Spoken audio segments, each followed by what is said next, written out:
Agar pohon dapat melakukan proses fotosintesis dan menjaga kesehatannya, air dan nutrisi perlu bergerak ke seluruh tubuh tumbuhan, bahkan hingga melawan gaya gravitasi.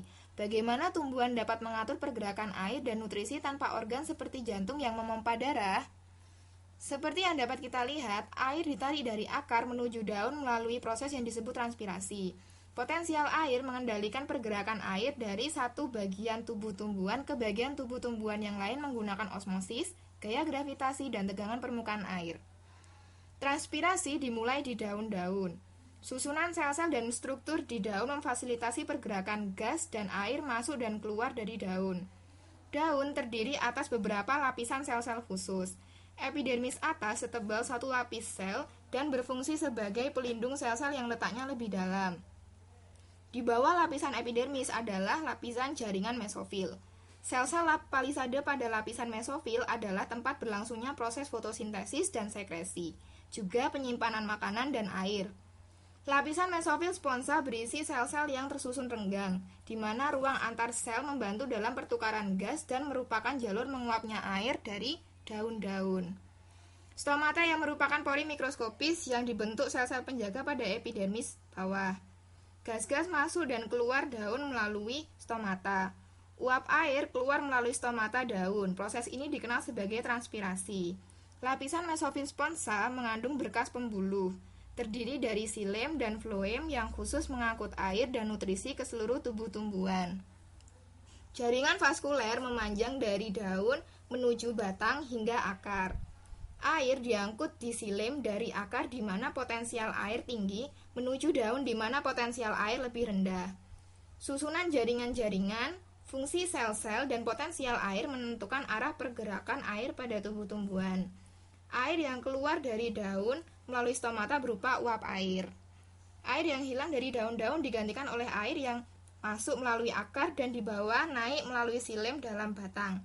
Xilem tersusun atas komponen-komponen pembuluh yang berkelanjutan dan trakeit. Komponen pembuluh-pembuluh tersusun atas sel-sel mati, berbentuk silindris, berlubang, tersusun dalam garis yang saling bertemu ujung-ujungnya. Trakeit merupakan sel-sel mati yang runcing dan saling tumpang tindih pada ujung-ujungnya. Susunan sel-sel dan kepolaran molekul air menyebabkan air dapat mengalir melalui xilem dari akar naik ke pucuk dan daun tanpa terputus.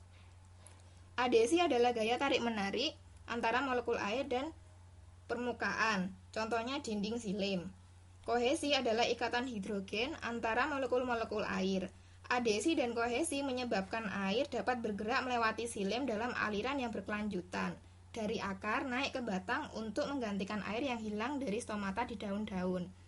Air masuk ke dalam tubuh tumbuhan melalui sel-sel epidermal akar berjalan menuju xilem. Potensial air dalam sel-sel akar meningkat ketika pompa simporter pada membran plasma menyebabkan proton masuk ke dalam sel sehingga konsentrasi air di tanah menurun. Pompa simporter mengangkut proton bersama dengan mineral dan zat terlarut lain secara berpasangan masuk ke dalam sel. Air ikut masuk ke dalam sel dikendalikan oleh osmosis.